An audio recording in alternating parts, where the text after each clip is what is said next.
All right.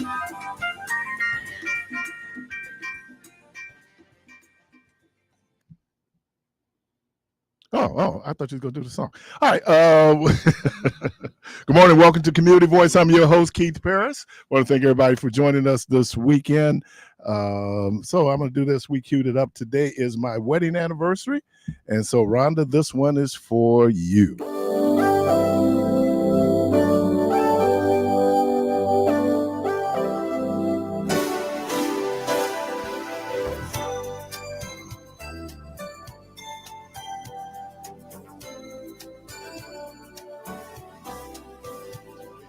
Don't be afraid. I can meet you halfway. We can't always know where the road ends up, but with some luck, I know we can go wherever we imagine.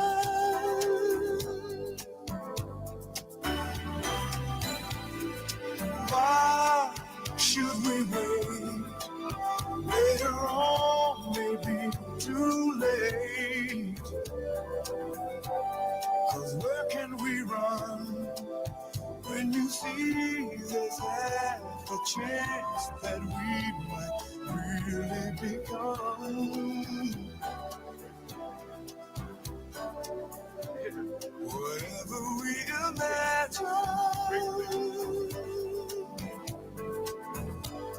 And I imagine you and me just taking shots at what we see.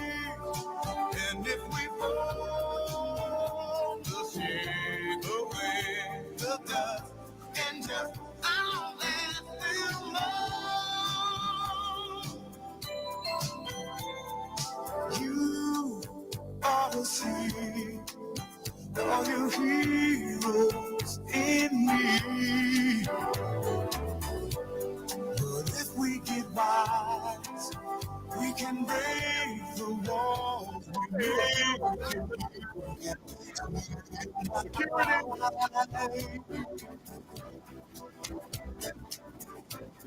Whatever we imagine. And I imagine you and me just taking shots at what we see. So let the walls go down and we can try it again. 'Cause nobody can solve us now. Don't be afraid.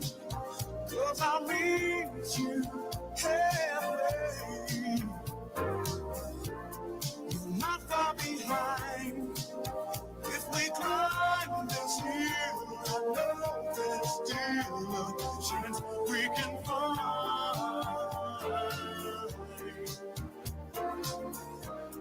whatever we imagine. Oh, we can make it there, baby.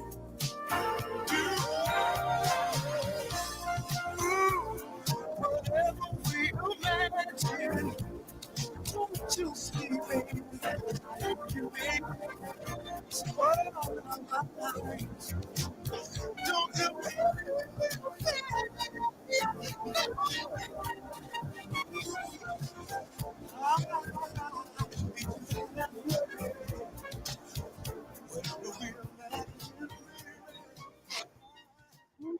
That's a nice song, man. Yes, sir. That's a nice one. That's a David Foster song. Wow. Wow. Whatever you imagine, James, happy anniversary, right? 29 years. I was told Michelle that the interesting thing was that I met on April 8th on 1987. Wow. at Metropolitan Baptist Church. We got married on April the 8th at Metropolitan Baptist Church. Wow. Yeah. So What anyway, happy anniversary. Whew. Oh, wow. All right. As my guest comes in.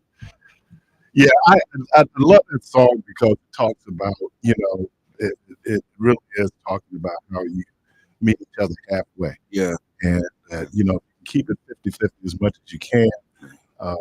It really makes a difference. Good days, bad days, you live your wedding vows. Everybody has been married more than 3 minutes, you live those wedding vows, but doesn't function. And yeah. So anyway, and I know people line up, they take sides. Oh, Ron, I did enjoy so much. I did too, though. That's all straight. All right. Thank you.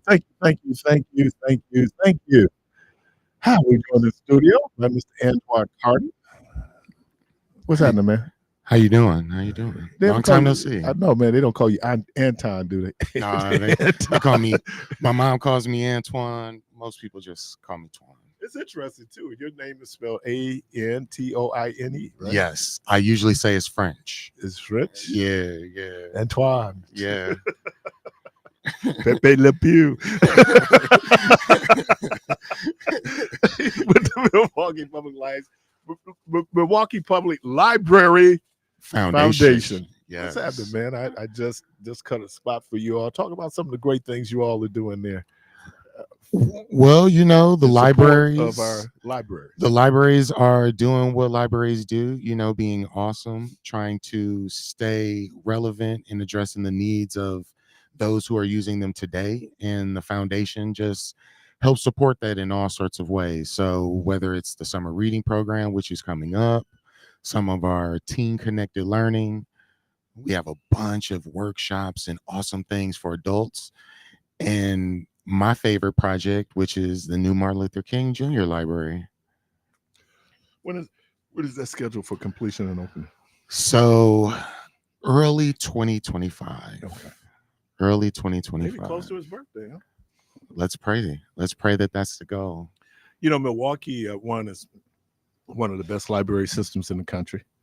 But you all, a few years back, I'm saying the library system a few years back, really came up what I thought was really creative use of space and having these multiple use spaces where you have a library, you can have residential areas, Mm-hmm. and going into some of these like historic Mitchell Street, the Mitchell Street Library. Yes. And I used to work in that building. That's why I think that's so interesting about how they went in and just reimagine what a library space could look like. I think that was a part of the change. I think most people think that the libraries are just books and that is all you can get. And I think that was the spark of reimagining, because with those new projects, we were able to offer new things. I know with the Mitchell Library, we were able to, it's a residential space, so there's apartments above, but we were also able to create a maker space. So in the basement of the library, there is a maker space with computers. There's a recording studio, so people can record their music, their podcasts, audio books, anything that needs to be recorded. There's also a demo kitchen in that particular maker space. So that created a spark. And what has happened is a lot of our more recent libraries have had those. So Good Hope is another example. That was a new library that was built a little bit before the world changed. And that one has more of an industrial feel. Before the world changed. Yeah, What do you mean? for the pandemic. Oh, the man. pandemic. Oh yeah, for the world change. Okay. But that one is more industrial related. So it has a CNC cutter, 3D printers. Our new spaces have teen lounges, so kids can come. My son goes and plays video games at Good Hope. So it's very interesting. Libraries are now, they've always been like a third space. You got your first space is your home, your second space is your job, office, places like that. And the library has always been a third space, and really just updating what that looks like today. I was looking, and I love reading, and so I collect books. And I thought, I have achieved a certain level of prosperity in my life that I no longer have to borrow a book from the library. I could actually purchase the book. But prior to having the ability to be able to buy that book, to be able to go to the library and get a book, and many of us who are old school, for us, the most important day in our little lives was when we got our regular library card. Yes. Because it was just like I said, it was community space. We went there on Saturdays to watch movies. Yeah. And then later on with technology, people could go and they can check out DVDs, they could check out CDs, cassette albums. Yes. We have an amazing vinyl collection at Central. Okay. I have to take you on a tour. Yeah, I have to take you on a tour. man, because I'm trying to bring up my little vinyl game, man. I was very fortunate. A buddy of mine, he had early onset dementia, and before he was just really not cognizant of what's going on around him, he had been buying albums since he was like 13, right? And so we're talking like the early 70s. So I have albums that he gave me that are in like pristine condition. They're over 50 years old. Yes. So to be able to do that. What about, as you say, what is it, libraries becoming more of the community square, as you said, that we can come and meet there for a lot of different things? Yeah, they've always been that. Okay. I've had jobs outside of the library, and I've used the library for community meetings. Police often hold their public safety meetings with alders and things like that. Fraternities, I was just at a meeting where a fraternity was actually hosting their monthly meetings at the library. So it's always been that space. I think people just don't know things like your kid can go and play video games while you check out for books in particular branches, or that you can check out laptops and Wi-Fi hotspots. You can actually check out hotspots for about 3 weeks. Okay. So, people who need Wi-Fi, people who something happens. I know, like my best friend, a tree fell down behind his house and he took advantage of it because he ran out of stuff. You talked about the activities during the summer. Mm-hmm. That becomes important because everyone talks about the what do they call it? It's not a learning gap. The summer slide. Summer slide. Yeah, because summer kids slide. are not in formalized education. So, you're just out doing mindless stuff, you kids, right? Yeah. But be able to have these type of programs where we can still kind of keep kids on task, on track, right? Yeah, the library is always about expanding your skill set, exploring, using your imagination, and oftentimes students identify books as only things for school. And so I appreciate that the summer reading program works to let you use books for entertainment, not just education. And so I know when kids come to the library, they get signed up for it. They usually get a free book that they can have. And the goal is to read a certain amount of hours per over the summer. Right. And once you do that, you get acknowledged in the library. So and for a long time, and maybe in some ways it still is, the library books was entertainment for me. I mean, my mom said you could travel the world in a book. Yes, you can. And so to be able to just be around books and what it means in terms of reading. And when you think about an MPS, for example, they only got about 18% of kids reading at reading level. I mean, their grade level. So we need all these supplements we can to really help these young people when it comes to their education. Yeah. And I know from the programs that the foundation supports, one of them is a program called Library Corps, where we hire cool young people to engage in our schools. That's the point. We want to get cool young people. It's cool to read, man. And it depends on the person, Right. whatever they're into. But the goal is to create a bridge between your school to after school, weekend, and summer programming at the library. And it could be around coding, it could be around art, it could be around poetry and written works. I think the goal is just to continue. The library can find all ways to inspire because there's a book about anything. There's a book about everything. So to just build upon that in the schools. You're listening to Community Voice, and we're joined in the studio by Mr. Antoine Carter, the Milwaukee Public Library Foundation. We're going to take a quick break, and we'll be right back.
With over 25 years of excellence in the industry, we specialize in delivering top-notch printing solutions tailored to your corporate needs.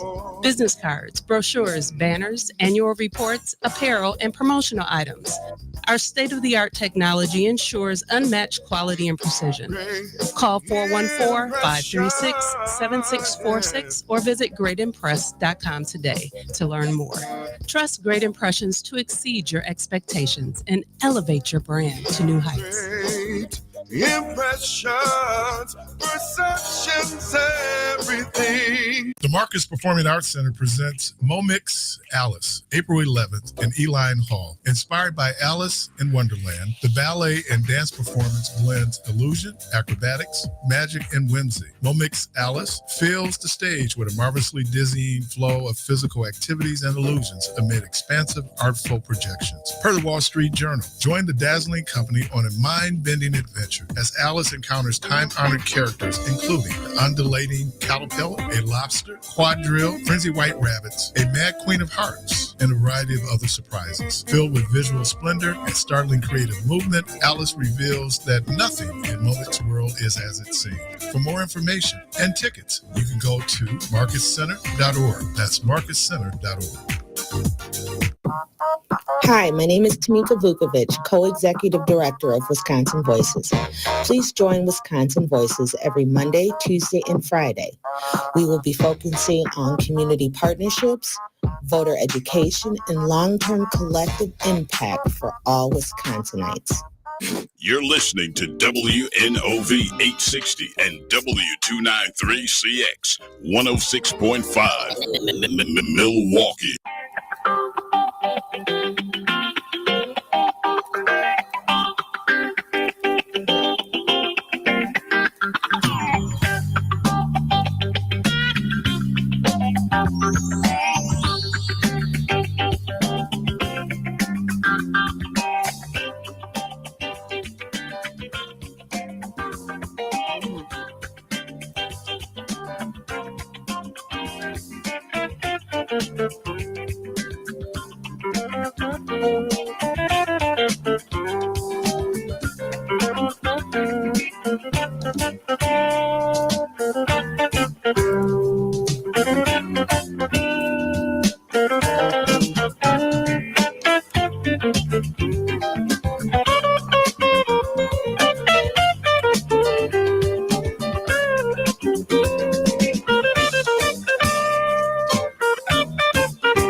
community voice on WNOV 860 AM and 106.5 FM.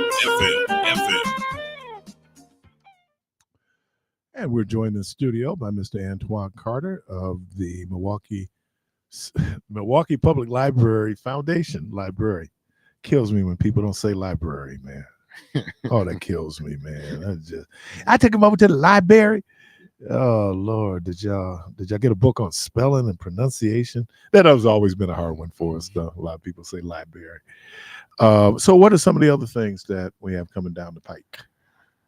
So I would say there's so many small programs that happen within the library. So I would say just check out your local library, because you'll find out more smaller things.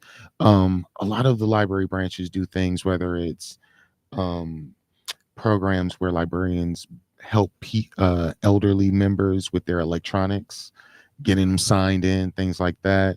There's a program that I saw at Atkinson where there's a young lady who comes in with some poodles and you can read to some dogs. Okay. Mostly for the kids. Okay. There's a lot of small things that you never really know that's going on at the library. And there's always workshops, always classes, always things, whether it's home ownership, small business, things like that. Man, appreciate you. Appreciate you too, man. Anything else you got for us? King is coming, y'all. King is coming. King is coming. If you haven't seen it, King is coming. That's going to be a multi-use space. Yes, it is. Yes, it is. And it's going to be amazing. It's the historic Garfield Theater, which I'm not saying anything, but I did talk to somebody over in Philadelphia, Church of God in Christ. He said, "Oh, we did pretty well. We did pretty well selling that space that they have." But that is historic. Anybody remember the old Garfield Park area? That used to be a theater. It used to be right where the current library was. There used to be a pharmacy there. It was an interesting block. And to see that we're still doing it, and it says a whole lot about what we do in Milwaukee in terms of our King Drive. Yes, we if not the best, one of the best King Drives. Normally, you go through King Drive, it'd be, can I say it, ghetto, depressed, but not here. Yeah, and shout out to Ray Hill, the bid director. She's killing it. Okay. And MLK is the library is going to do everything that you all are talking about justice. And I will tell you that the theme of the space is amplified. I think that's been something that's going on. In talking to the library director, shout out to Joan Johnson. She's the best. She wants to create a place where individuals feel good amplifying their voice. So this library will be able to do that, whether it's spaces where people can amplify their voice in a beautiful location, or a lot of the amenities.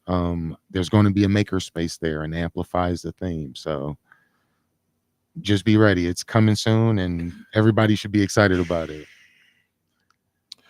Mr. Antoine Carter of the Milwaukee Public Libraries Foundation. Appreciate you.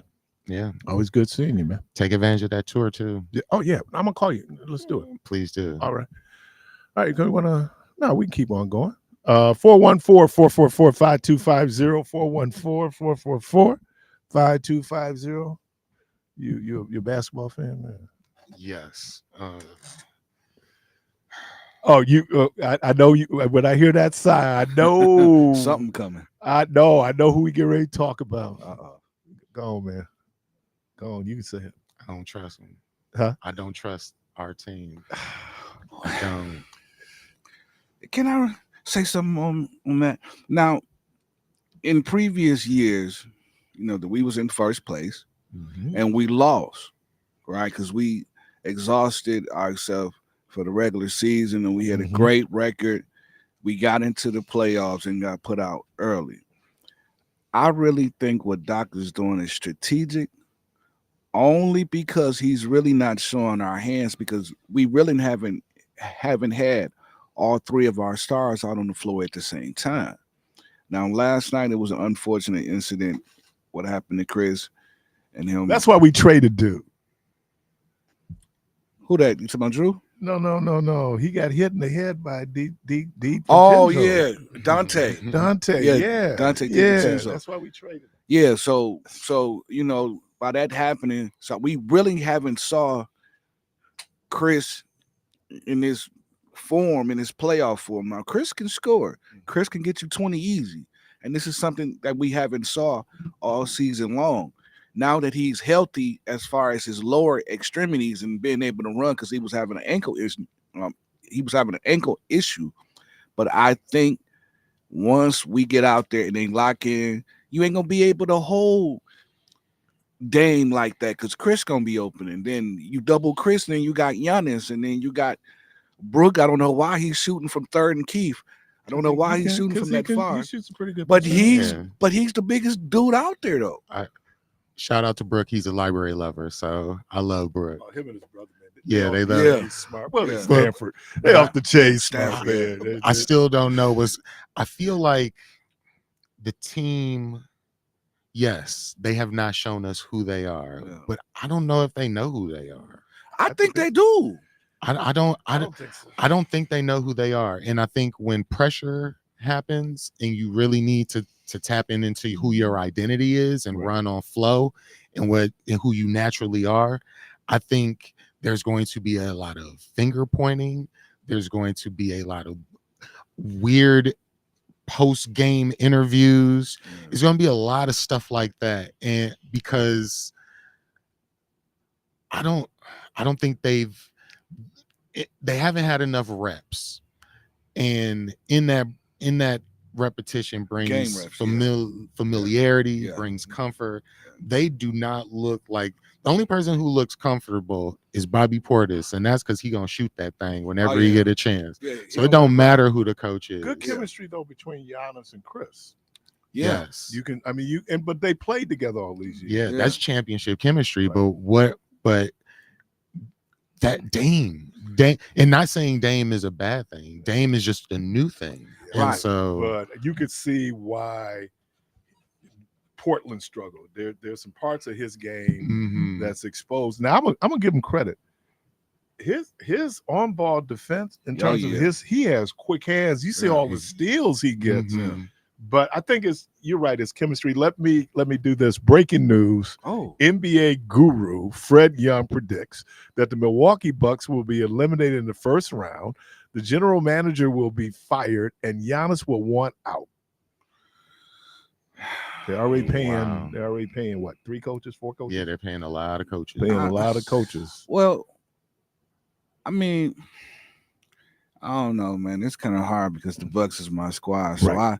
Man, I love them. So I had, I was with them, from the Fred Roberts, Brad Loha's, Paul Pressey days, and Todd Sidney Day. Moncrief, and then they went to Todd Day and Eric 19 Murdoch. car day. Todd Day, Eric Murdoch, and like 8-9 cars. Lee Mayberry. Lee Mayberry, and then Arkansas. then Tim Edwards. Thomas. Oh yeah, Blue from Utah. I remember Alvin Robinson. I Alvin remember those Robinson. days.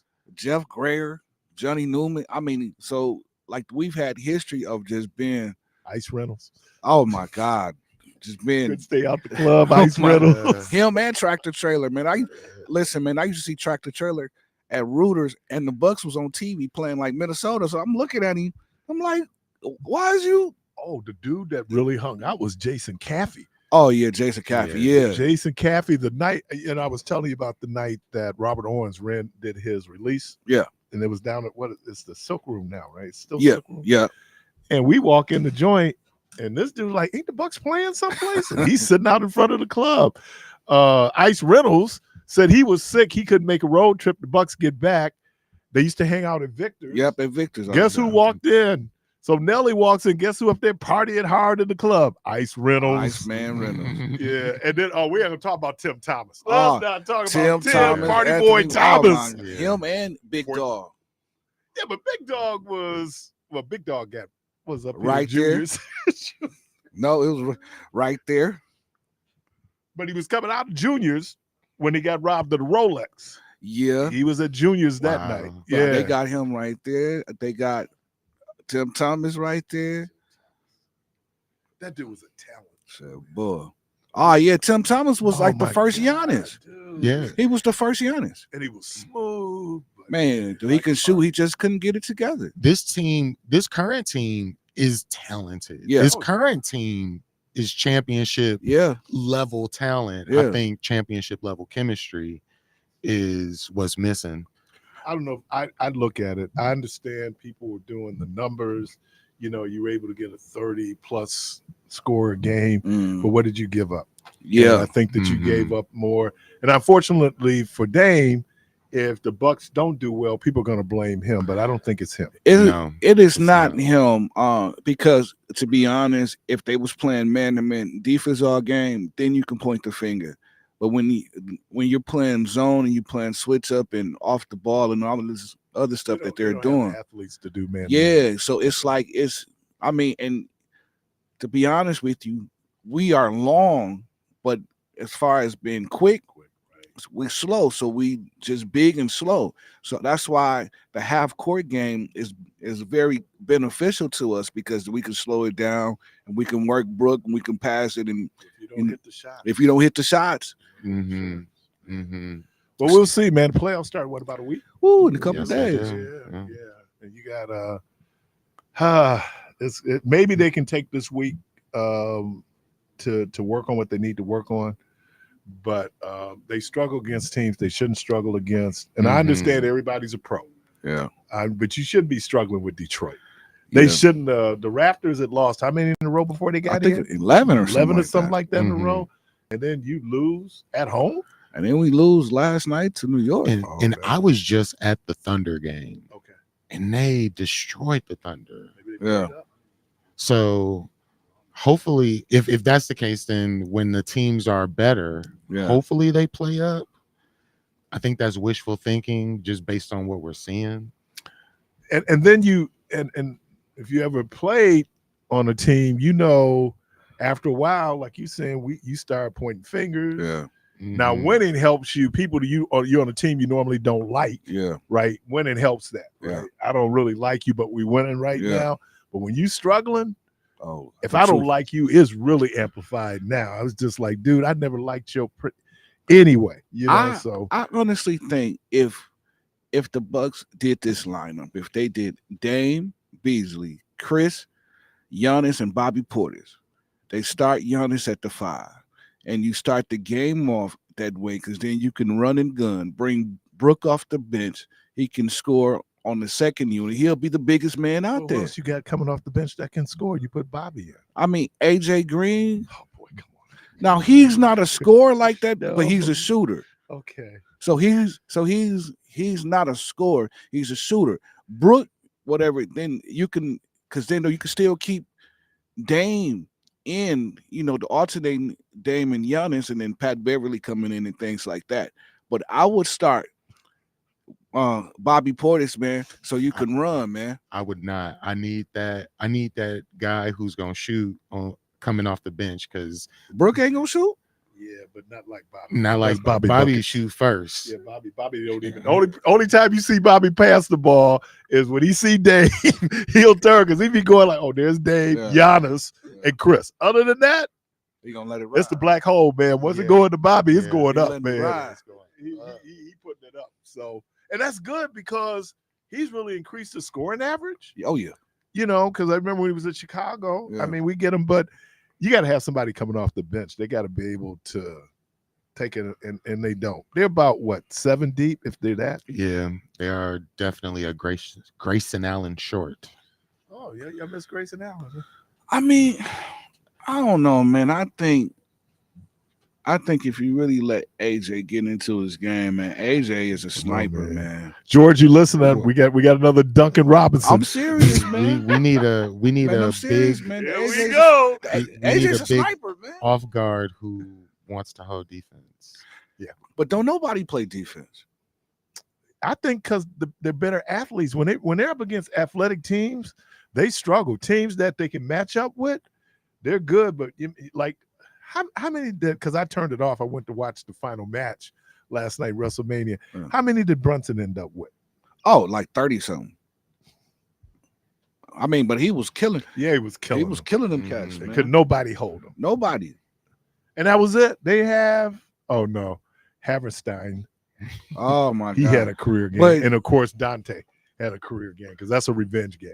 But You know, I don't understand how you let him get in the paint and shoot a little floater 9 times down the floor. You just come down and and now shoot. he believes he can hit the shot.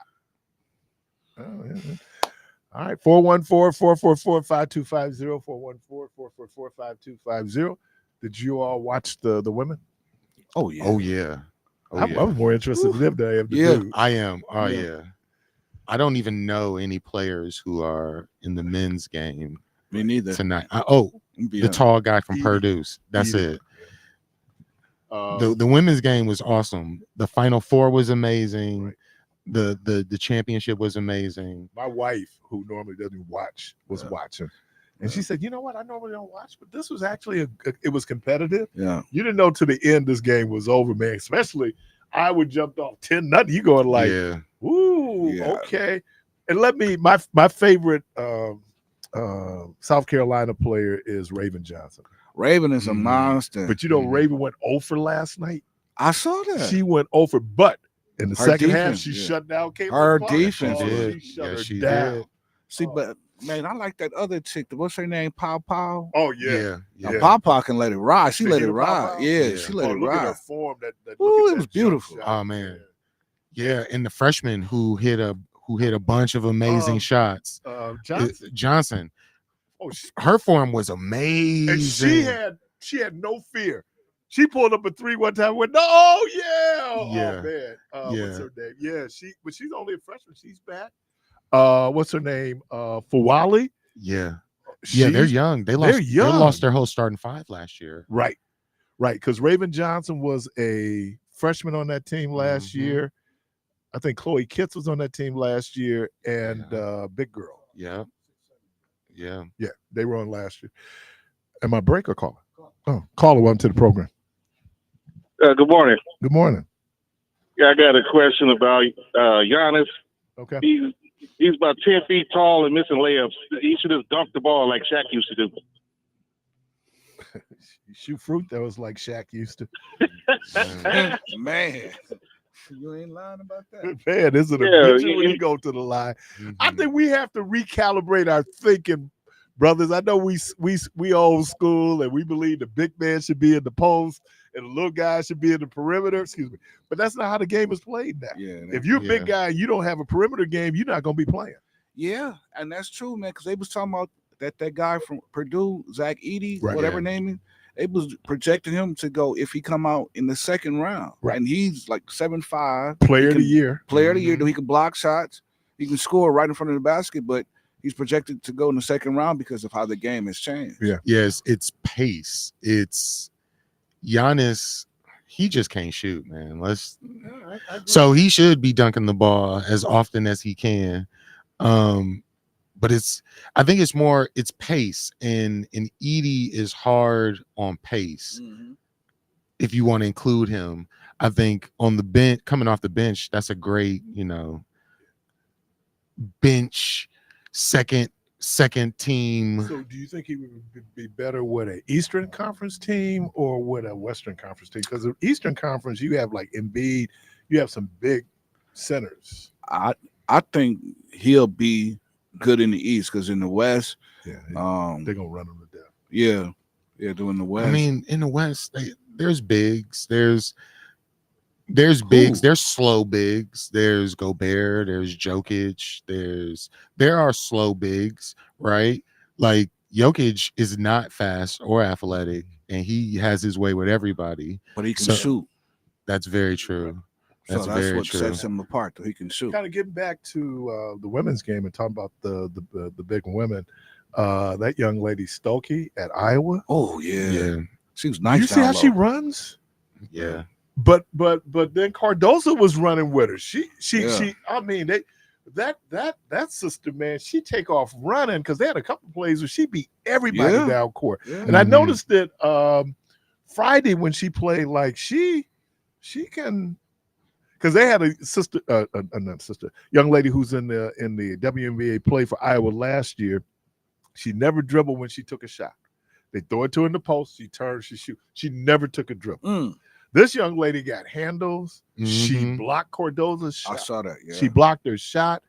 So they're going to be in pretty good shape. I know they're losing 3 of their top players. Yeah. But depending on what they get coming in, because I know there's a sister who's a freshman on the team. They should be okay. Iowa?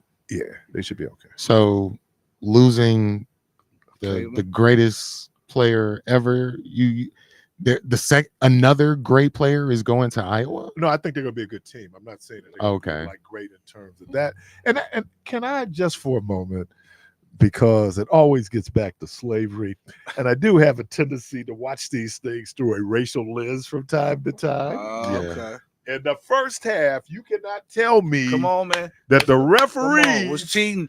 Man, if you blew on Iowa, they calling a foul. I was and waiting. they're mugging South Carolina. I'm like, wait, whoa. So yeah, that little thing. And then I thought it was very interesting because one of these things that they say about us as descendants of enslaved African people, that we're about the individual, right?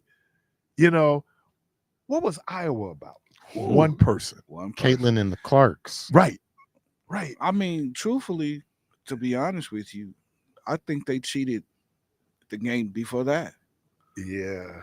I mean, that offensive foul. I think they cheated before that, to be honest, but that's a whole and those battle. Of us who, we go back to conspiracy when it comes to sports, especially the NBA, right? Yeah. There were some questions. You can't tell me that they didn't want Iowa and South Carolina in that final game. Of course. You can't tell me that. If we would have had UConn and North Carolina State, nobody's watching that. Nobody's watching. Nobody. And so you have to give her credit because people who normally wouldn't watch are watching. But who do those people look like? Yeah. Caitlin Clark. Mm-hmm. Yeah. I mean, and I'm gonna put her out there, even though she's gonna be the number 1 pick in the draft. She's not gonna be a great WNBA player. You don't think so? She can only go right. She doesn't have the size. She needs to be able to get her shot off. Even when you saw her, when she went to the basket, it was usually where she could post up Raven because she was bigger than her. Mm-hmm. But at WNBA, all those women are big. Now, all of them are athletic. Now, Stephen Curry coming out of, that was what, Davidson? Davidson, yeah. Now, they said that he wasn't, good. He had bad ankles. He was too small. Mm-hmm. And the Bucks had the opportunity to draft him. And because of the scouts, they didn't draft him. And I think they went with Brandon Jennings that year. Yeah. And they then went we with got Brandon traded. They traded us the little guard, little left-handed guard. Who was that? Terrell? No, not Terrell. Brandon. Knight. Brandon Knight. Was it Brandon Knight? No, not Brandon Knight. It was another kid, left-handed, that they traded. And was it Ellis? Oh, yeah, Monte Ellis. Monte Ellis, yeah. They traded Monte Ellis because they thought that Steph Curry and Thompson was going to be. And look, you got a 6'6" guard. Unless you're exceptional and you're small, the 6'6" guard is going to get the spot. Yeah. That size.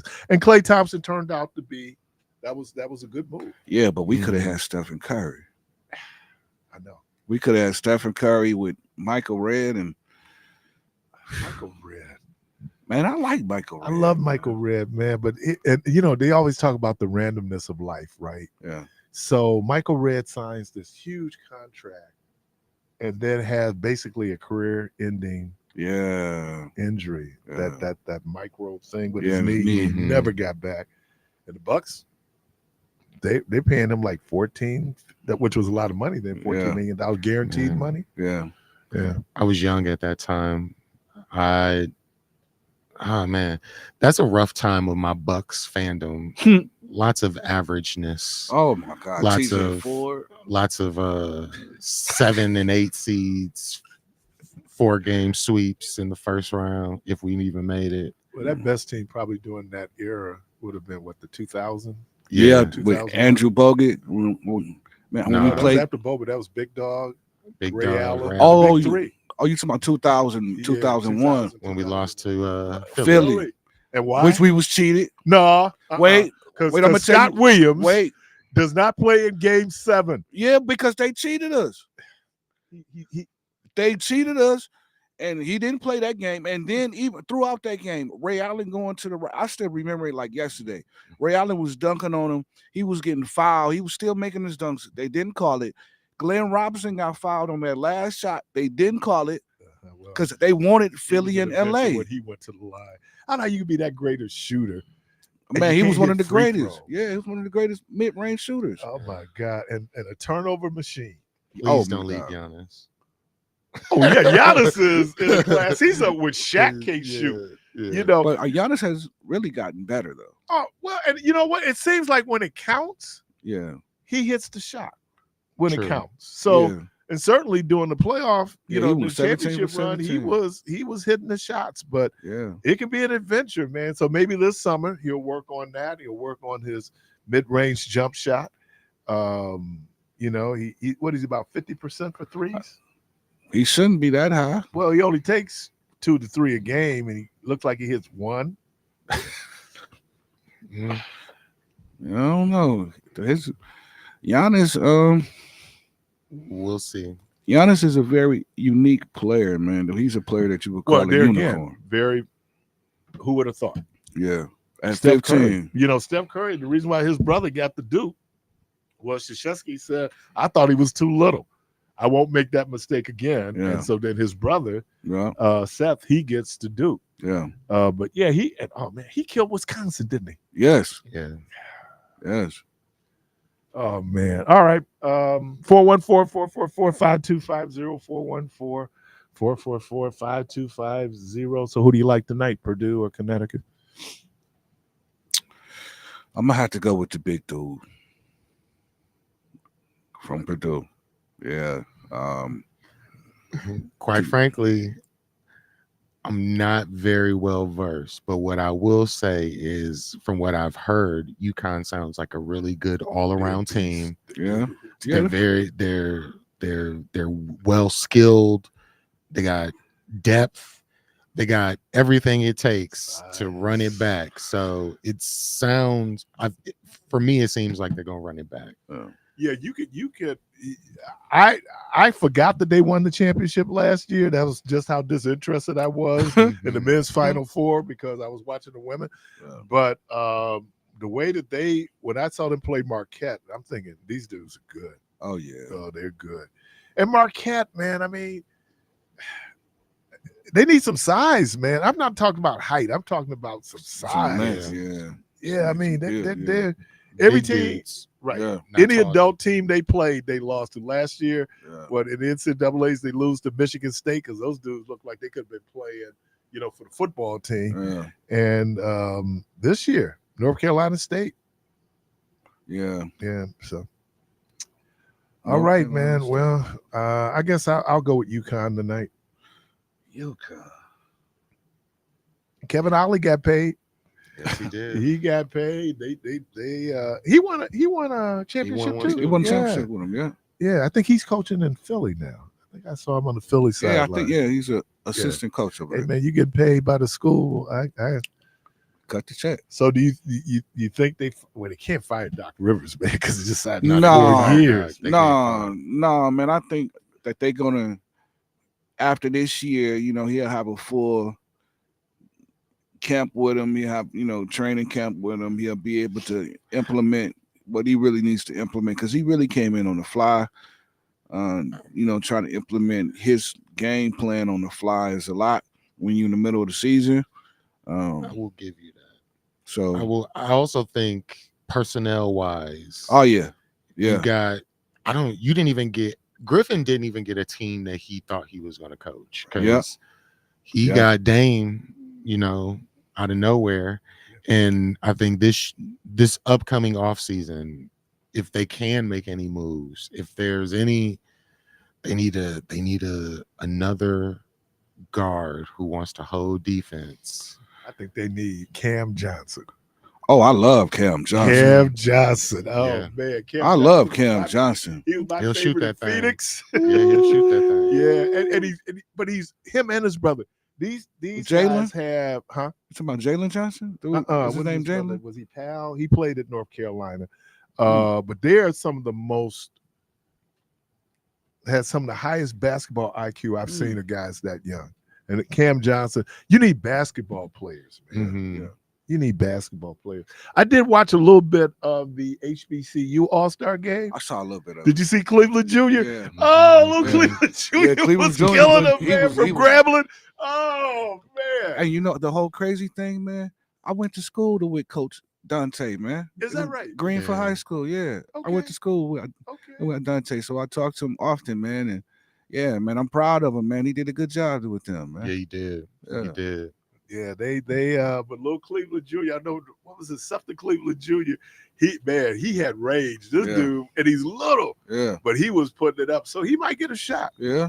He might get a shot. He might get a shot, man. The big kid from Africa, he's a senior. He's still learning the game. But it was good that the HBCUs, CBS showed them last night. Yeah. Normally, it's rare. I'm trying to think, who was the last great HBCU player? Charles Oakley. It'd have to be that long ago. Charles Oakley. What's the little guy? He was calling the game yesterday. Johnson. Gus Johnson? Little dude. Ended up coach Alabama for a minute. Avery. Oh, Avery Johnson. He's from Southern. It's been a while since they've had, just had the impact. Ben Wallace, he's in the Hall of Fame. Yeah. And he's from Virginia Union? I'm trying to think. Yeah. Yeah.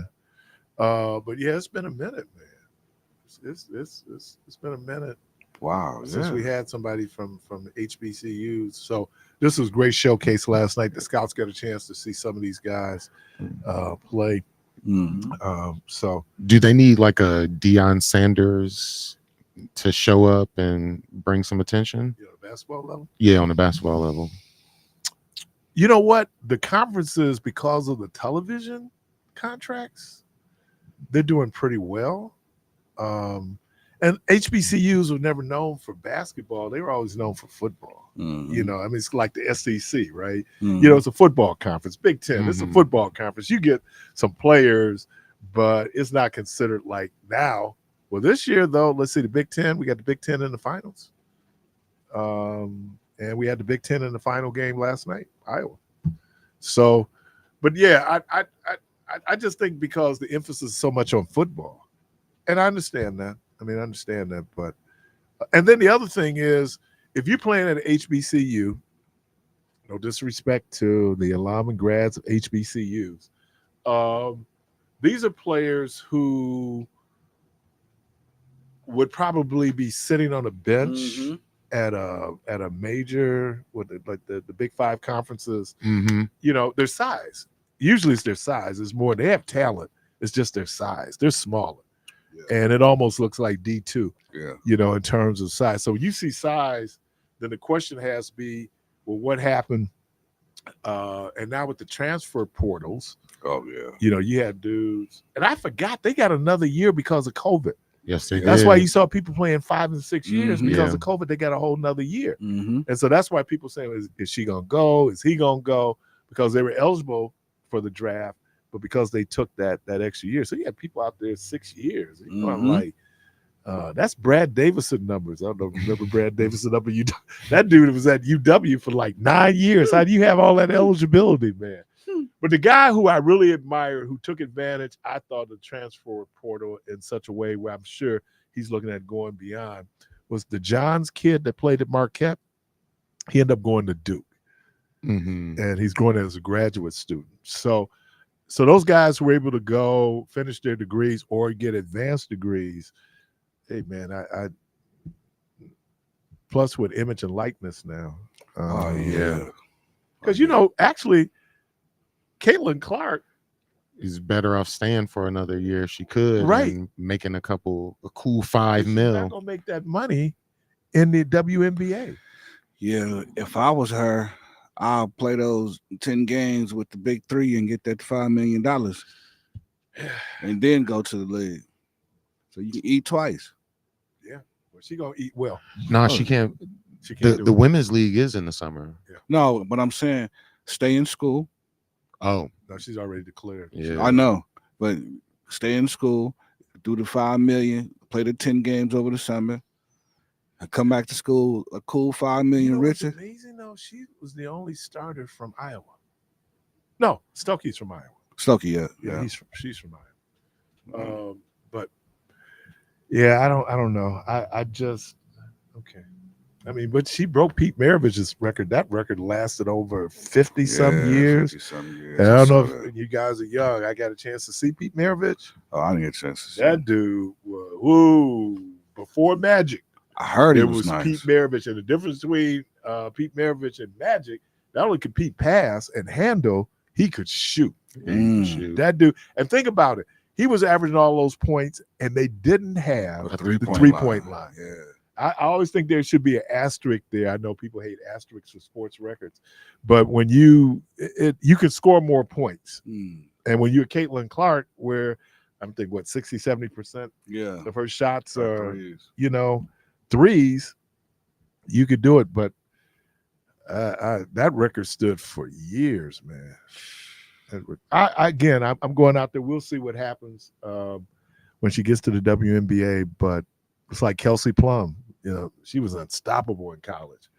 Came to the league and Just another player. yeah, she is. She's just another player. Because as you know, like in the NBA, go like, how did this Detroit team beat? You got to remember, folks, these are pros. Yeah. Yeah. I mean, we sit up and go like, well, dude, but you can't beat them. Yeah. Not even close. You're not even close, man. How good they are. They're pros. Yeah. So We talk about the Nassas, but the Nassas will probably cook all of us. And he was playing professional ball at a young age, so he been professional. like we really talk about the Nassas. Like we make so much fun of him, And he can score. but he would probably 60. dunk on everybody. oh yeah, he's far better than anybody that's talking about it. Yeah. But it is interesting to kind of, and you know what? What does he get, about $1.5 million a year, something like Yeah. that? I mean, so when people, why is their brother? Look, they only pay this dude $1.5 million a year, man. He can hang out. Yeah. Plus, he's gonna keep Giannis happy. So if he's gonna got keep my your star brother here, happy, man. I think it was just like when the Lopez brothers were Yeah. here, Mhm. and you just said how clever his brother is. Yeah. When he said he wanted to thank Dame Lillard for being teammates for 5 hours or something like it that. was fun. And then he sat over to the side and read a book the whole game. Dude, I'm telling you, man. Yeah, was they trading. library lovers. They library, man. They are They library are- lovers. You hear them, just their interviews, and just how these are some smart dudes. guys, These yeah. are some smart dudes. All right, we're up on the break. Are we good? Yeah, we good. Okay. All right. Well, let me do this. Can I take a quick musical break? You And I'm going to sure bring in my can. next guest. You'll listen to Community Voice. We're going to take a quick break. We'll be right back.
Community Voice on WNOV 860 AM and 106.5 FM.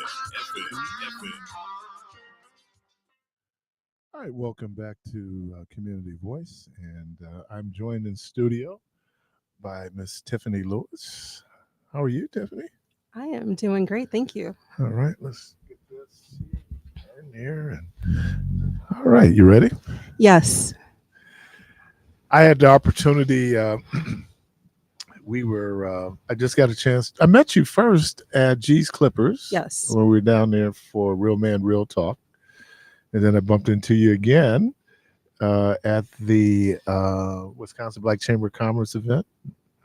And so great tell us a little bit about you. Okay, most definitely. So I am a part of the Millennium Echo Chamber and MKE Reserve. Go back further than that. Okay, so just further. Go back to the log cabin you were born in. Okay, so I am from Milwaukee, born native, raised as well. Family out on the West Coast, so I had the privilege of dipping and diving on different coasts. And growing up, very fun times here, education here, summers there. Where did you high school? Graduated from John Marshall, now called Milwaukee Marshall. Part of the IB program there. Great teachers, great community. And so then after leaving Milwaukee Marshall. So after leaving Milwaukee. Go Eagles. Yes, go Eagles. I think I've been actually an Eagle my whole life. Is that right? Yep, 35th Street School, Eagle. Samuel Morris Middle School, Eagle. Oh, you Yep. GTO.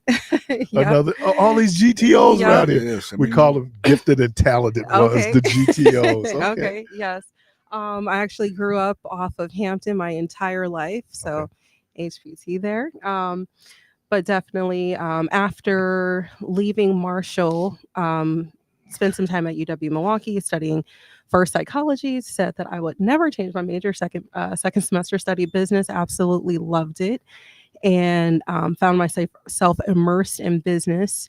In careers, 19, managed a third of a store's company. Find myself sitting in an office. What am I doing here? Ran away to Vegas to go to art school. This is weird. You think of Paris and you think of Vegas when it comes to fashion. You think of Milan and Vegas. Yeah, so actually Vegas is the retail capital. Yeah, I know that. Yes, of the US. So only place you can go and find like 5 Chanel, 5 Louis Vuitton stores on one street. I was not doing much shopping, but more so spending time there like a Neiman museum. Marcus? I think more so like Saks? Barney's, Okay. things like that. Okay. Yeah. Okay. Yeah. All right. Spend time there like museums. Like it was a museum for Okay. me. Okay. Learning experience. The school that I attended, the Art Institute, it was great because the instructors, they allowed us to actually be involved in a lot of the events that were happening there. So fashion shows with Oscar de la Renta, Fashion Night Out, it was awesome. It was awesome. Awesome experience. So you have a love for fashion, Do. and at the same time, you have a love for business. I do. I think maybe both heavily weighed Okay. almost, where I kind of become a nerd when it comes to business and find myself emerged almost where fashion is sometimes neglected. But when it's time, it's time. Well, but I can so-called fashion nerds, but there are people who my colleague Michelle Bryant, that was her aspiration to be a fashion designer. Mhm. So, and I said this to her, that the thing about fashion is if you're a designer, you observe. Most definitely. And you know what, even more so that I learned with going to that art school is that it's not even just the fashion, it's the art. You are an art lover. You love things, you pay attention to details. And so, which is a key component in business as well, is paying attention to the details. So it's kind of the art in it all. The numbers. Yes, exactly. The numbers is where things break down and get interesting. You did you as a kid you love math? I don't want to know. I don't know if I loved math. I remember being in one class and being put in a different class that was more advanced, and I was like, "Why did you guys? Why was I put here? Take me back!" So, I remember that, and I remember as a child before cell phones were a thing.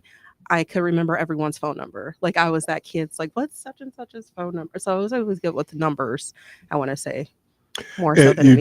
It just reminds me. I've had the opportunity to speak to her twice. Stacey Abrams, Okay. who was studying physics in college, but she's also a romance or mystery novelist. And of course, the work she's done in Georgia in terms, so that to be able to have that level of diverse interest, Yeah. and then being able to merge them. Yes. Good job.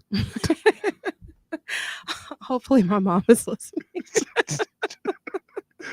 Did she have some concerns?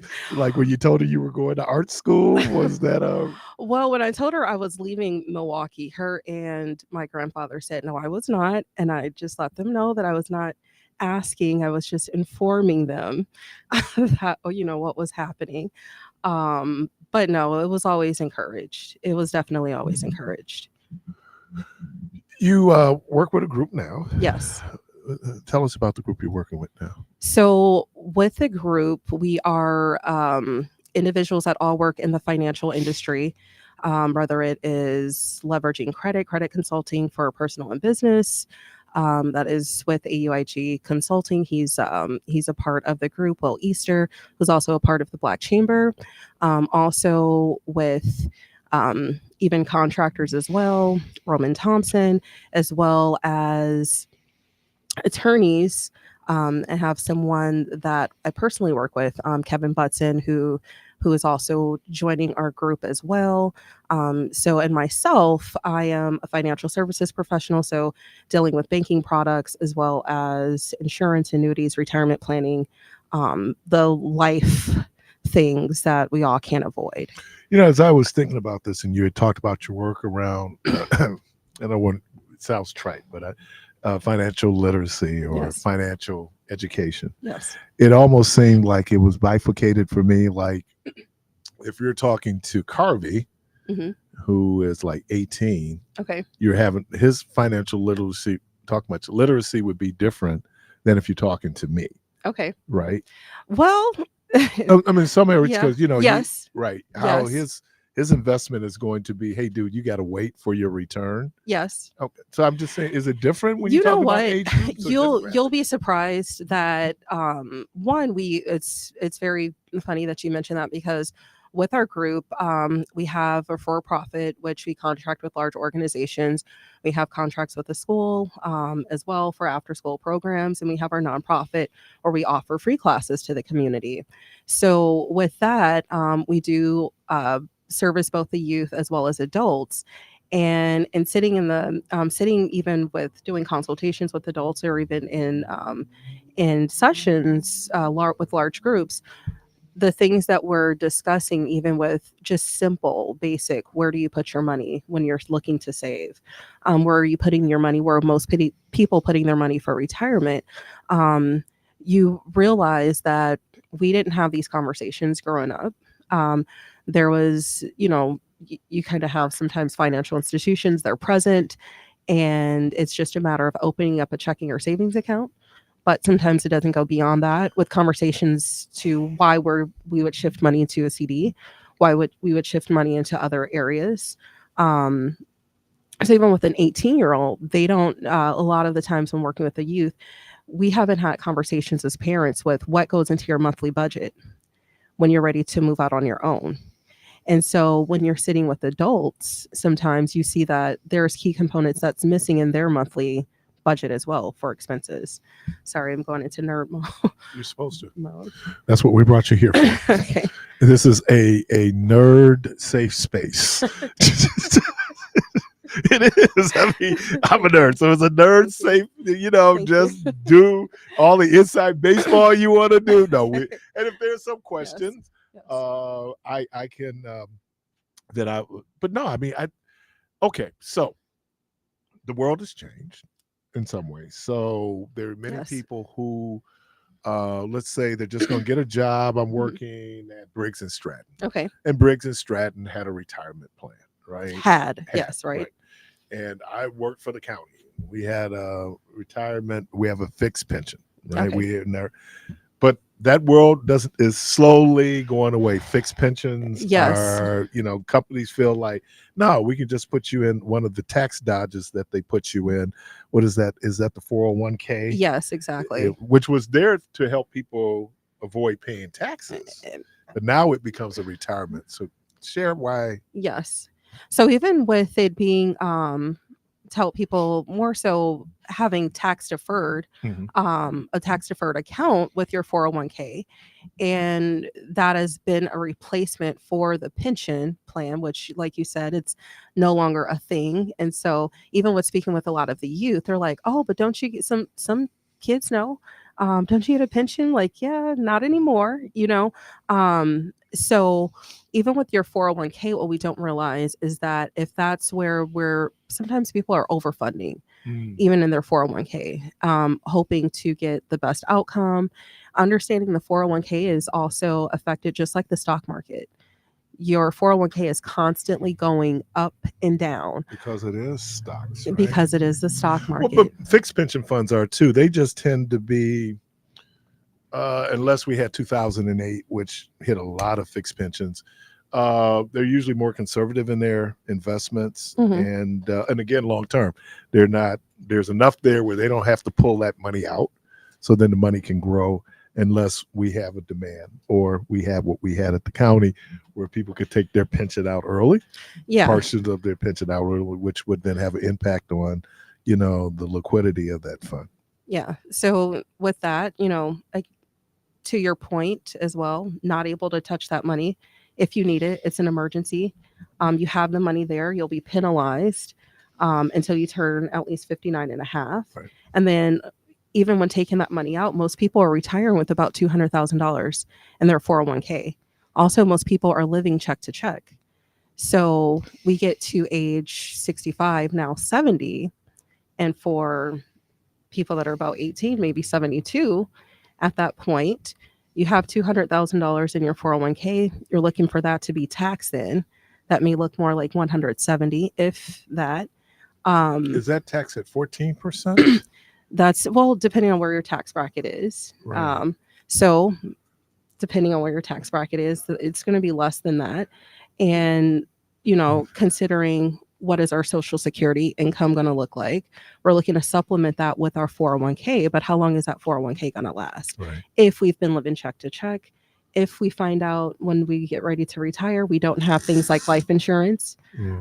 We don't understand how the health insurance is going to work when we retire, even though your employer may say, well, you're giving you health insurance, but do you know what that cost is going to look like in comparison to something like Medicare? It's a killer. Yeah. It's a killer. Your deductibles, your out of pocket is so high. Now, that's great that you have a company, but which is rare, but it's not. You're listening to Community Voice. We're joined in studio by Miss Tiffany Lewis. We're going to take a quick break and we'll be right back.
Carter's Creations, when quality and service matters for any occasion. Sometimes you just want to send a floral arrangement for a get well, anniversary, birthday, or I messed up, or just because. Carter's Creations at 1727 West Hampton Avenue is the place you need to call. So call them today at 414-265-1727 or visit them online at carterscreations.com. Carter's Creations has been in business for over 30 years. Therefore, you know they know what they're doing. They also specialize in funerals as well. So when you need that special floral arrangement, think of Carter's Creations, when quality and service matters. Bacchus Insurance Group, along with Greenwood Park Gallery and Framing Incorporated, would like to present Mindful Mondays, a dynamic monthly gathering and wine tasting event designed to empower aspiring business owners and professionals to forge new paths in emerging industries.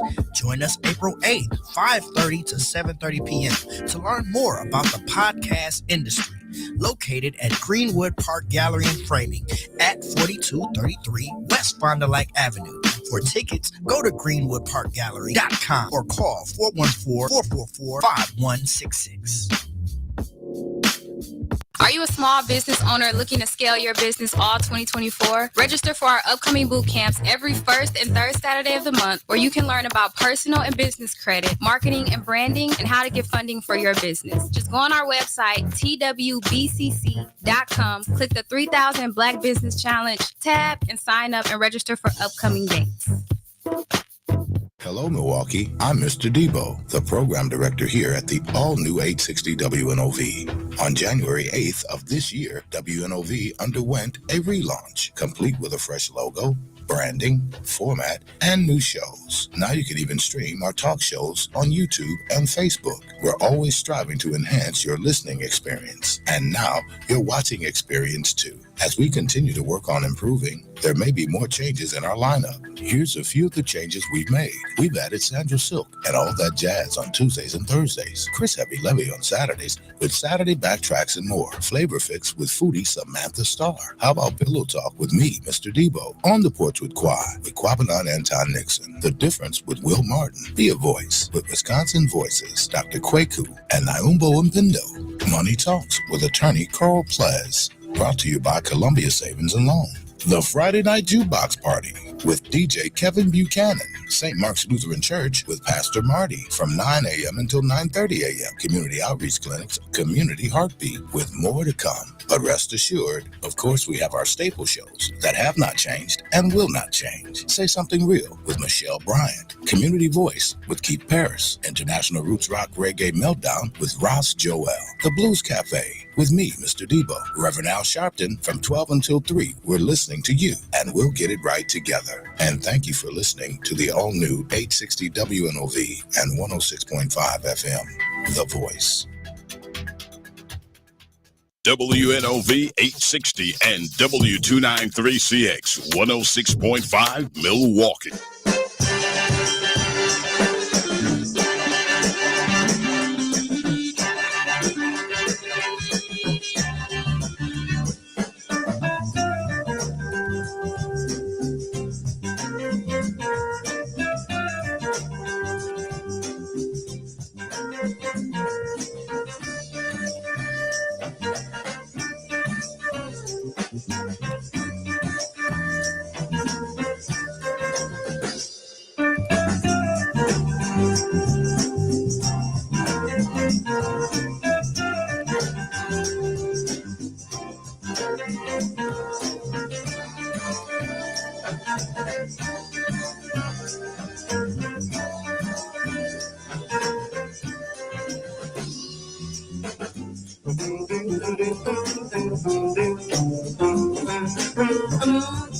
You're inside Community Voice on WNOV 860 AM and 106.5 FM with your host, Keith Parris.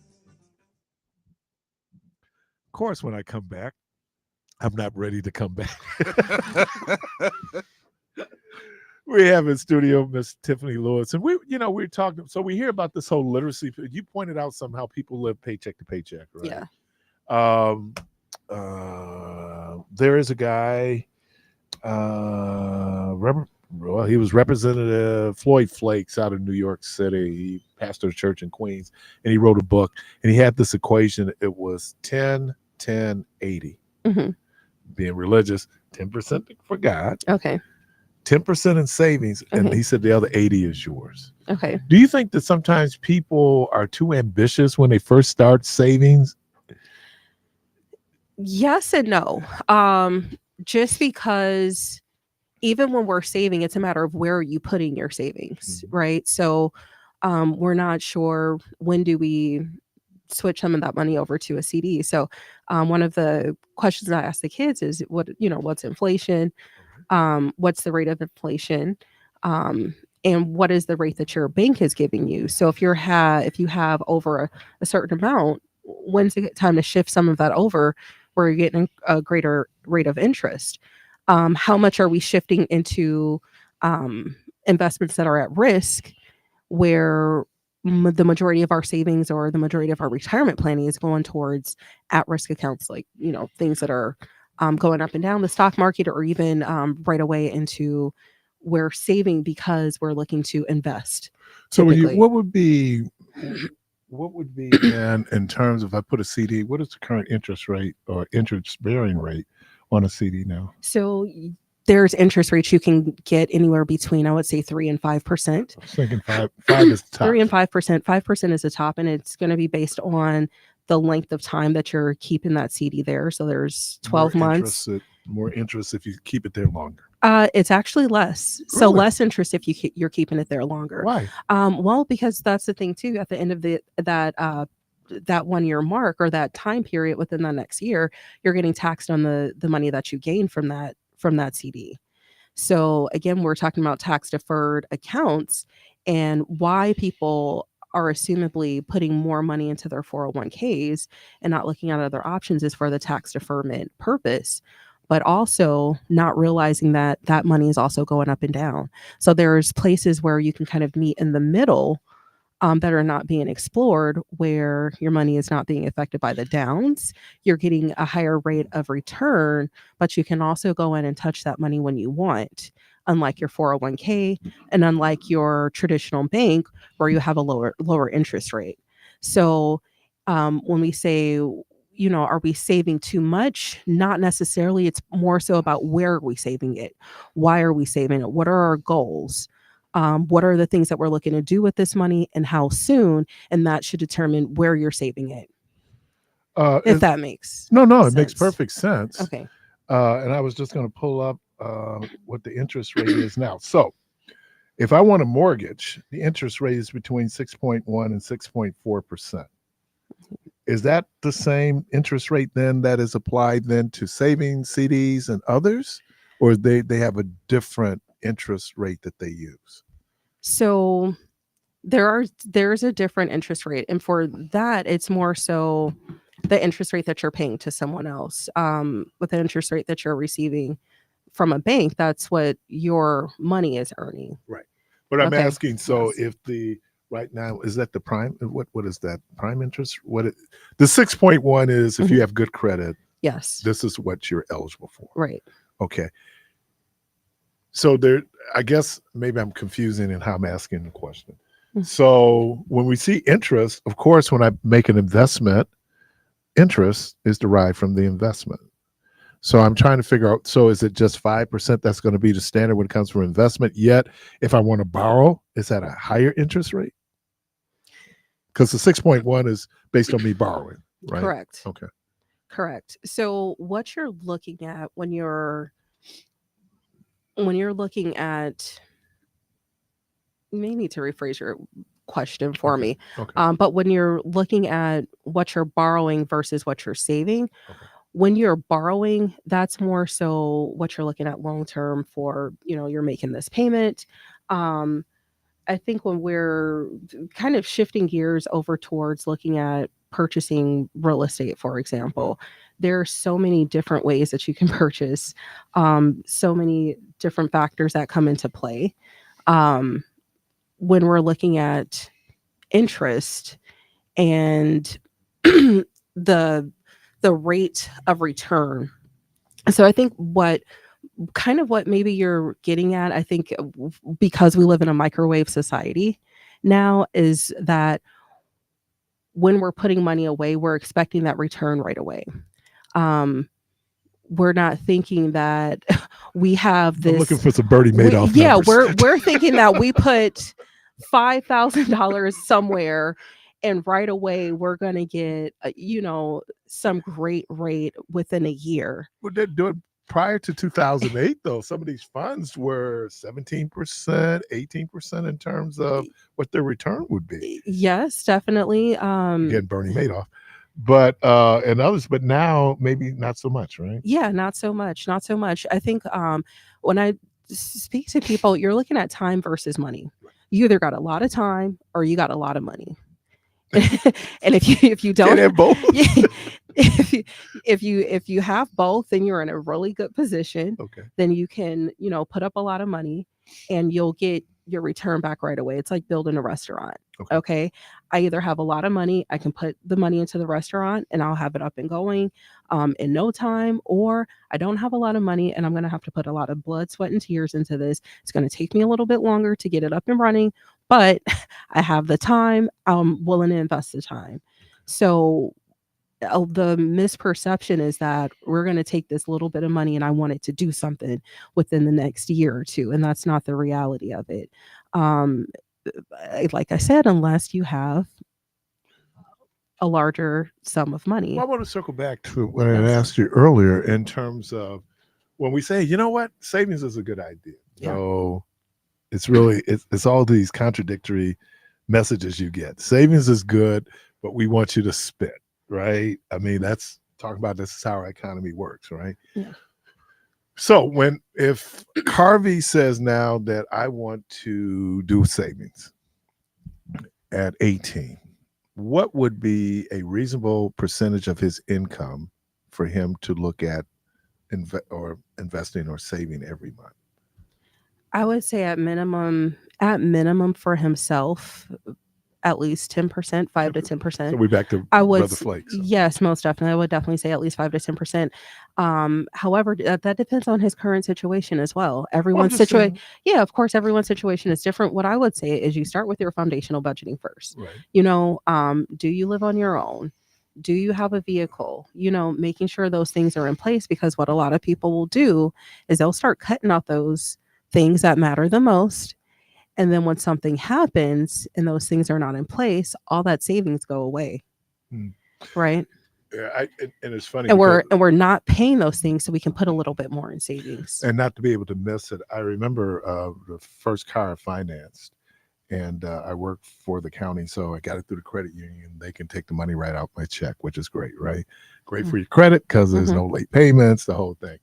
And then my mother said to me, she said, when you pay the car off, let that money continue to go into savings, because you've learned how to live without that money. Yes. And then now you have money.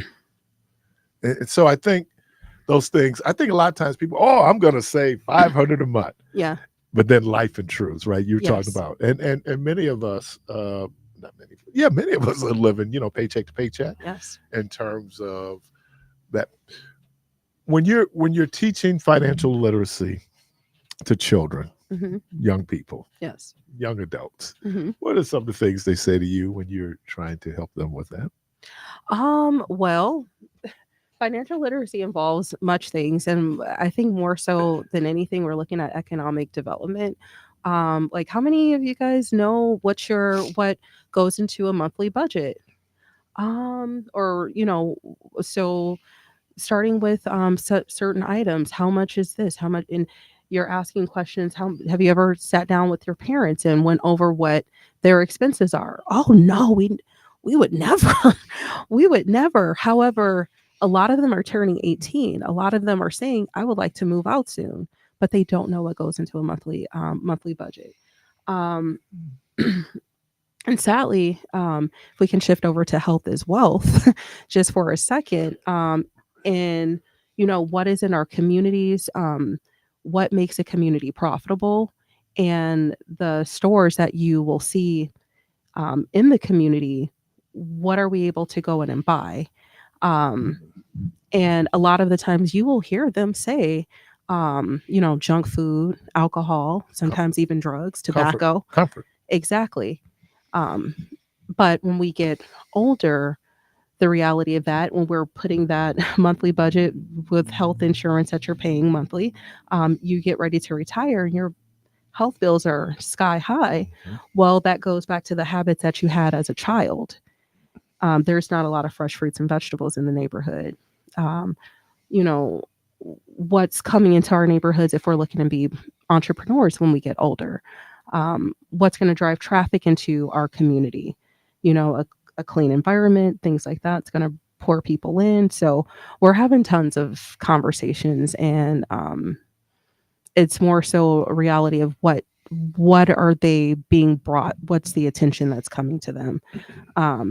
And the conversations that we're actually having with our kids that we feel they may or may not be concerned about. Actually, they would very much like to have these conversations, but may feel that it may not matter to them from the elders looking down, that they may not care to have those types of conversations. So So then when you're meeting with older folks, what is financial literacy what might financial literacy look like for them? just again going back into what Pre-retirement, for example. yeah. Oh, so yeah. Foundationally, the budgeting, looking to leverage credit. What does that entail? And your credit profile is going to play a major part in leveraging credit. And again, ensuring that you have maintained your monthly expenses month after month, so that you can achieve the credit goals that you want, so that you can achieve those dream goals that you have.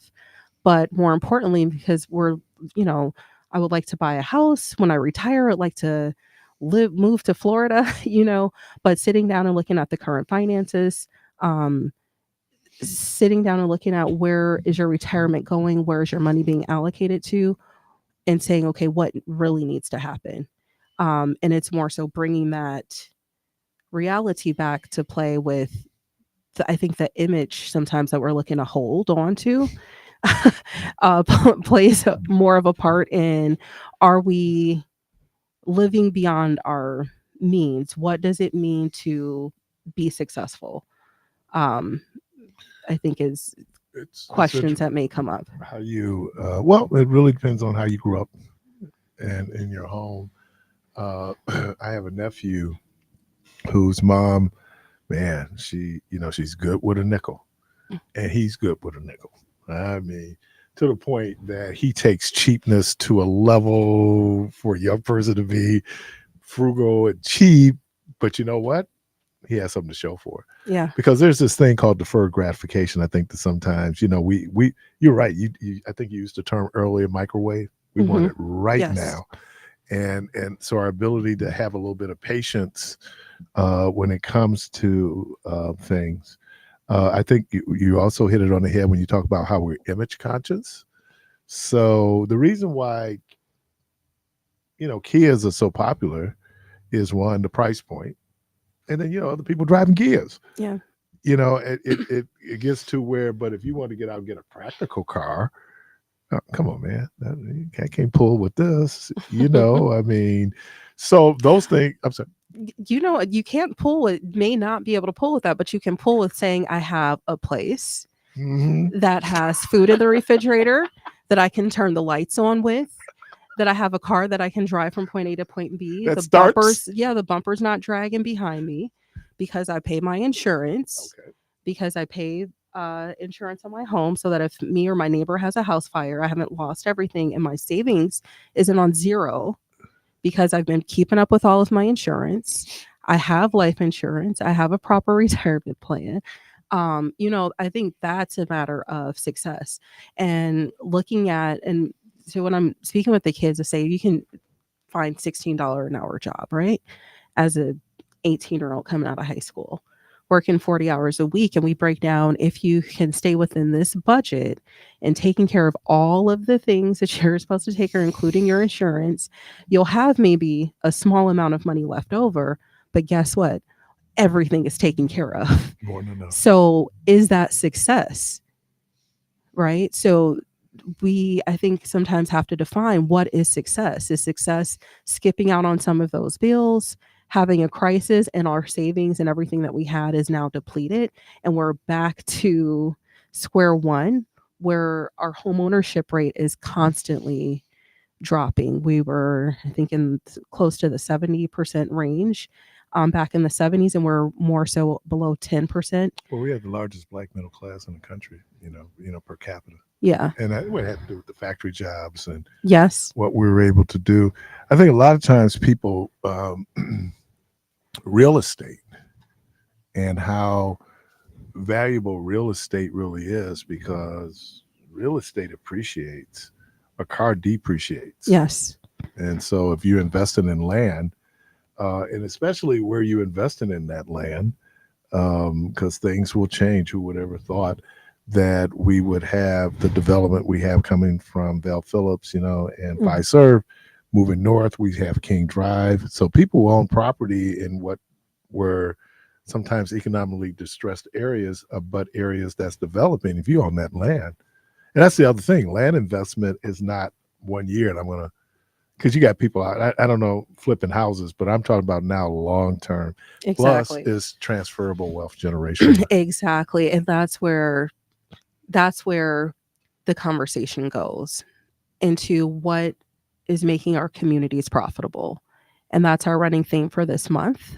We're having a 30-30-30 event, 30 days, 30-minute sessions, 30 locations of financial literacy for youth as well as adults, and what makes a community profitable. Looking at things as far as the aesthetics, your people are the number one resource. There's tons of information out here, tons of elders as well, in the community that have a wealth of knowledge, a wealth of information, and looking for successors, looking for younger people to give this information to, so that we can continue to grow economically in our businesses, but most importantly, obtain ownership back into the properties. We're allowing the aesthetics of our properties to fall apart. Of course, the value of the property is going down, and that's how we're losing our properties here. So again, this financial literacy is key, not only to, okay, where do I put my savings, but where does that matter in the long run, economically for our communities. So some of the locations that you're having your 30 for 30 for 30. Yes. One of the locations will be the Wisconsin Black Chamber of Commerce. We will also be at our Next Generation, the MLK Center, Owens Place, several of the Milwaukee Public Libraries, as well as the MPS schools as well for twilight after school programs. And we're also in some of the schools during the day. How important, I think we kind of found out how important it is, especially for businesses, to have a relationship with financial institutions. It is, I think it's overly important. It's what drives business. Again, our people are the number one resource. Your people in the community are the number one resource. If they are not well financially when they're coming into a place of business, when they're running their businesses, because what you do personally will trickle over to how you perform professionally and within your business. So having that relationship even with the staff there, and then also the people that they're serving in the community, there's more of a reach that can be had. Okay. Do we remember what we were talking about? Yes. We look at each other like, yes. As you expand this and we have these conversations, is there like tips or some advice? You've been given sound advice, but would you like to give some more? I would say this is Financial Literacy Awareness Month, the entire month of April. Some advice or just encouragement I would give to anyone is to open up the conversation, start the conversation, start having the conversation with your elders in the family, start having the conversation with the children, with your kids, with neighborhood community partners, with your coworkers, and find out, hey, how does our benefits work when we retire? How does our benefits work if we decide to change employers? Because many of us, kind of 30 to 40 range or so, we're not staying at our jobs for 20, 30 years anymore like we used to. So what does that look like for us in retirement? 20 or 30 years ago, many of us were probably in high school. 20 or 30 years from now, many of us will be getting ready to retire. So if we can remember when we were in high school, to think that retirement is not that far away should give us something to consider and something to think about. So, you're listening to Community Voice. We're up on the last break of the program. We'll be right back.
Opportunity to compete at the National NAACP AXO competition in Las Vegas, Nevada this summer. With 32 AXO categories to choose from, there's definitely room to shine. For more information about the NAACP AXO program, visit NAACPMKE.org or call 414-562-1000.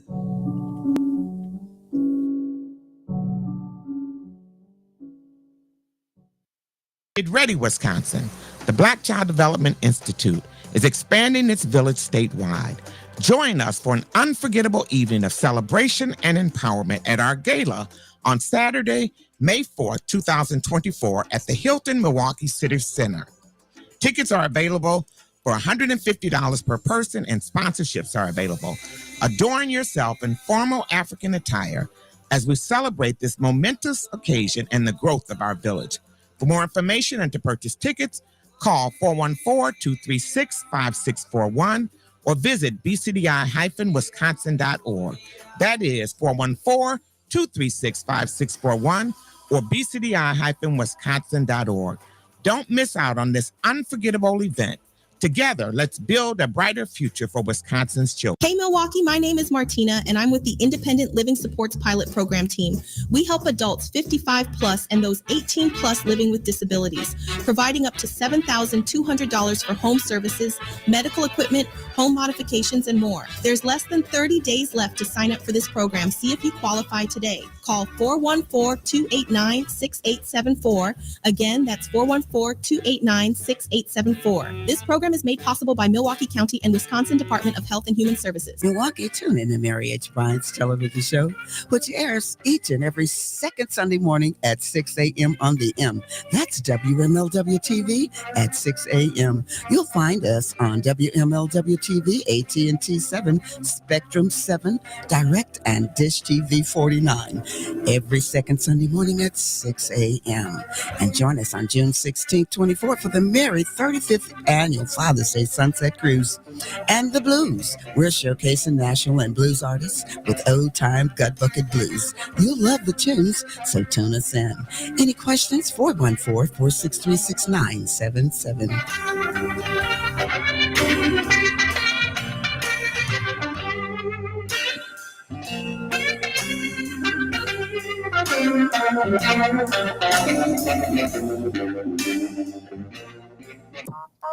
Hi, my name is Tamika Vukovic, Co-Executive Director of Wisconsin Voices. Please join Wisconsin Voices every Monday, Tuesday, and Friday. We will be focusing on community partnerships, voter education, and long-term collective impact for all Wisconsinites. You're listening to WNOV 860 and W293CX 106.5 Milwaukee.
Community Voice on WNOV 860 AM and 106.5 FM. All right, welcome back to Community Voice. And again, we're joined in studio by Miss Tiffany Lewis. Is there a website that people go to get the dates of? Yes, actually, the website is mkereserve.com. mkereserve, RESERVE.com. Okay, let's have some fun. Okay. Like this wasn't fun before. We're really gonna have some fun. Favorite movie? Favorite movie is, I would say, The Bourne Identity or Alice in Wonderland. Alice in Wonderland. The one with Johnny Depp. Okay. Yeah. Okay. Anything Johnny Depp's in is good. Yeah. Okay. Favorite musical group? Musical group or individual? That would be Oh goodness. You can have a couple if you- Okay, don't judge me. Favorite musician, one would be Kanye West. Love Gucci also. Gucci Mane. Gucci Mane. Guap. Where is he from, and how did he become a Bucks fan? Where is he from? He's from New Orleans. New Orleans. How he become a Bucks? Don't they have a team? Yeah, but they trash. Who is that? Gucci? Yeah. No, he's from Alabama. Is he? Yeah, he's from Alabama. He's from Alabama? Yep, he's from Alabama. Okay. Well, he became a Bucks fan. Yes. I mean, during the championship run, it was between him and your boy, Brandon Jennings, right? Those were. Yep. Yeah. Okay. Bucks and 6. Yeah. I just love people that like stay true to themselves. Okay. You know, like no matter what, through and through, persevere, different obstacles. Some people may listen to the music and say, "Oh, they're talking about this," but I listen to their music and hear their story. You know who's a fascinating person to me and off the chain brilliant? Lil Wayne. Yeah. Wayne God. Carter Yes. is one of the smartest people ever. Very much so. What was the album that came out with? It was like collaboration back then with like him and Jay-Z. Okay. That Carter, was so underrated. And I think that was when the political topics that was discussed in that album was insane. Yeah. Just like even with Kanye West and the Rock album. Yeah. Very political. College Dropout is College like one of Dropout the is greatest albums of it's the all top, time. bro, It the is. top. And it's in the top. It's in the top. I was going through the basement and I do have trivia question. Yes. Rolling Stone magazine Okay. had top 100. Mm-hmm. What was Rolling Stone's #1 greatest album of all time? I would say the Beatles, probably. Maybe not. They're but up you would there. think. Yeah, I think the White Album was up there. Actually, Okay. is What's Going On with Marvin Gaye. Oh my God. And I love think- Marvin Gaye. Right, and I think College Dropout was something like 15 or something. on Okay, that so list. when I was in middle school, I think the 7th grade, we had to, it was like a radio, wow, it was like a radio station, and we had to do, like, speak about like a documentary of a person, and I chose Marvin Gaye. And we had to like have a few selections of their music, tell about the history of them, and I chose Marvin Gaye. He is also one of my favorites. So I love like old school art, not really R&B, but like the old actual true Curtis Mayfield type of October. yeah. Is it October London? October London. Is that his son? Man, he But sounds sound just like like him, him. don't he? Split And let me give him credit because he gave Marvin Gaye credit. Say, I'm doing Marvin Gaye. Wow. Hey, Robin, don't steal a song and act like we didn't know that was a Marvin Gaye song. Come on, man. Yeah. All right. Let's see. Well, I'm gonna ask. Worst birthday gift ever. I don't know if I could say worst birthday gift because I stopped celebrating my birthday really when I was younger. Okay. My friends from LA, they were trying to come visit me this past birthday, and I'm like, no, I have stuff to do. Like, just wait.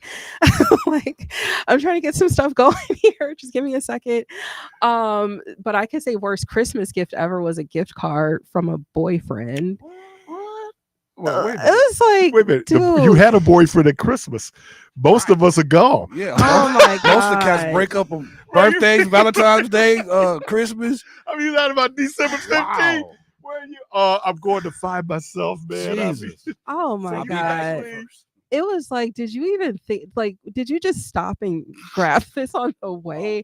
Or like you could, I would have accepted kindly a sketchbook from the dollar store. Because at what least was the gift card to? it was like a Target gift card. Practical. I gotta go. Yeah, very My worst practical. Christmas gift ever? Yeah. Brown socks. Mm. My mother bought me brown socks. Oh God. Do I look like I would ever wear brown socks? Okay, you know what? I'll take that back. The worst birthday gift since you said that ever. I was about 8 or 9 years old, and my mother's friend brought me undergarments that was wrapped in aluminum foil. And I was just like, it was like training bras. And it was brand new. However, the wrapping paper was full. It was the thought. The thought, huh? I don't know. Mr. Yeah. Antoine Carter. Let me thank Miss Tiffany Lewis, Jermaine Rideout, Carvey. Good Lord, Willie Creek don't rise. Hope to talk to everybody tomorrow. As always, go for this place in peace. Oh Lord, grant us